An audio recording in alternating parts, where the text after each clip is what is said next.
할렐루야. 오늘 우리가 함께 부를 찬송은 찬송가 383장 눈을 들어 산을 보니입니다.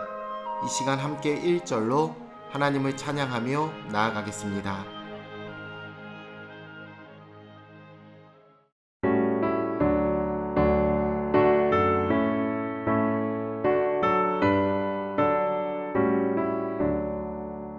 눈을 들어 산을 보니 도움 어디서 오나 천지 지은 주 하나님 나를 도와주시네.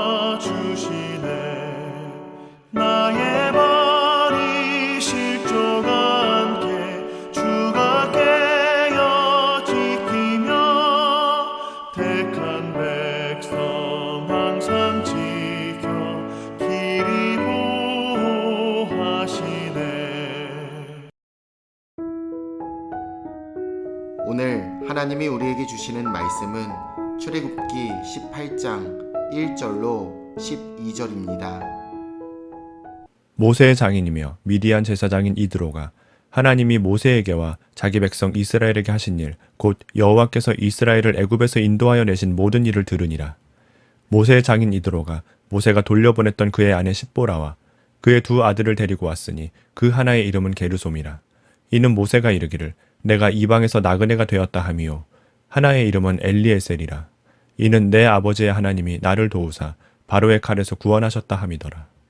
모세의 장인 이드로가 모세의 아들들과 그의 아내와 더불어 광야에 들어와 모세에게 이르니 곧 모세가 하나님의 산에 진친 곳이라. 그가 모세에게 말을 전하되 내 장인 나 이드로가 내 아내와 그와 함께한 그의 두 아들과 더불어 내게 왔노라. 모세가 나가서 그의 장인을 맞아 절하고 그에게 입맞추고 그들이 서로 문안하고 함께 장막에 들어가서 모세가 여호와께서 이스라엘을 위하여 바로와 애굽 사람에게 행하신 모든 일과 길에서 그들이 당한 모든 고난과 여호와께서 그들을 구원하신 일을 다 그 장인에게 말하매 이드로가 여호와께서 이스라엘에게 큰 은혜를 베푸사 애굽 사람의 손에서 구원하심을 기뻐하여 이드로가 이르되 여호와를 찬송하리로다. 너희를 애굽 사람의 손에서와 바로의 손에서 건져내시고 백성을 애굽 사람의 손 아래에서 건지셨도다. 이제 내가 알았도다. 여호와는 모든 신보다 크심으로 이스라엘에게 교만하게 행하는 그들을 이기셨도다 하고 모세의 장인 이드로가 번제물과 희생제물들을 하나님께 가져오매 아론과 이스라엘 모든 장로가 와서 모세의 장인과 함께 하나님 앞에서 떡을 먹으니라. 우리는 다른 사람의 말을 잘 듣지 않습니다. 자기 생각과 경험과 고집으로 살아갈 때가 많습니다. 하지만 제3자의 시선과 평가가 대체로 객관적입니다. 오늘 본문에는 하나님의 백성이 된 이스라엘을 바라보는 제3자의 시선, 즉 이방인의 반응이 등장합니다. 그 사람의 입에서 나온 것은 다름 아닌 찬양이었습니다. 출애굽 이후 최초로 제3자가 등장합니다. 애굽과 이스라엘에 속하지 않은 미디안 사람 이드로입니다. 이스라엘은 하나님이 자신들에게 행하신 놀라운 역사를 경험했습니다. 아마도 그들에게 필요했던 것이 있었다면 그것은 바로 외적 확인이었을 것입니다. 하나님이 이스라엘 백성에게 행하신 권능은 객관적으로 바라보면 충격과 경이 그 자체였습니다. 우리가 받은 은혜와 하나님이 우리를 위해 행하신 일들도 마찬가지입니다. 예수님의 대속이 우리에게 약간은 익숙한 것일지는 몰라도 그 자체로 은혜라고 부를 수밖에 없는 놀라운 선물입니다. 모세의 두 아들의 이름은 그 자체로 모세의 삶을 보여주고 있습니다. 아마도 그는 하나님을 만나기 전 자신의 삶을 나그네, 게르솜의 삶으로 정의했던 것 같습니다. 하지만 이제 그의 삶은 극적으로 바뀌었습니다. 그의 삶에는 하나님의 도움, 엘리에셀이 되었습니다.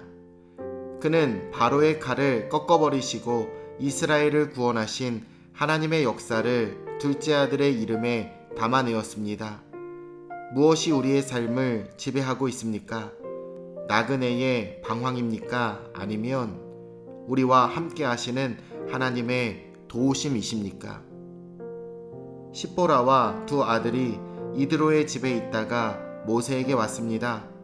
이드로는 모세가 애굽에서 바로와 다투고 있을 때 딸과 손자들을 보호하고 있었던 것으로 보여집니다. 그는 모세에게 든든한 후방의 버팀목이었습니다.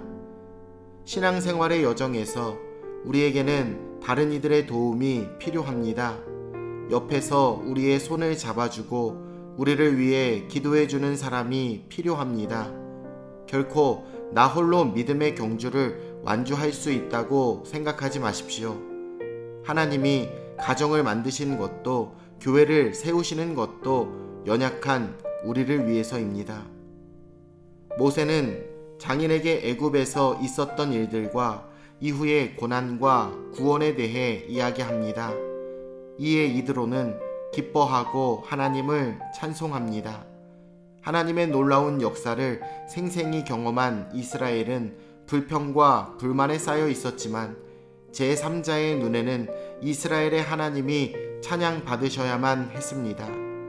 우리가 맞닥뜨리는 현실은 냉혹하고 험난합니다.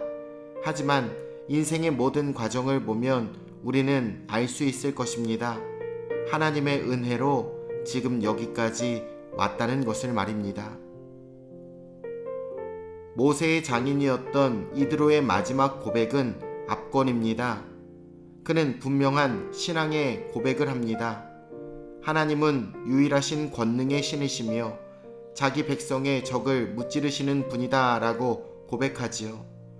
그의 고백대로 하나님은 유일하시고 전능하시며 자기 백성을 사랑하셔서 그들로 승리하게 하십니다.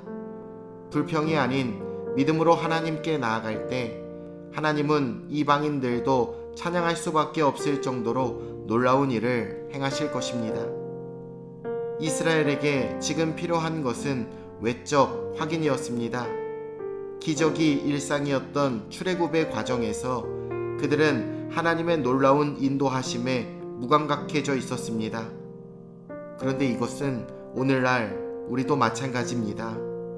하나님은 우리에게 놀라운 일을 행하셨습니다. 우리는 하나님께 받은 은혜를 깨닫고 찬송해야 합니다. 오늘도 은혜를 베풀어 주신 하나님께 감사와 찬양으로 나아가는 사랑하는 금천중앙 침례교회 모든 성도님들 되시길 우리 주 예수님의 이름으로 축원합니다. 내일 뵙겠습니다.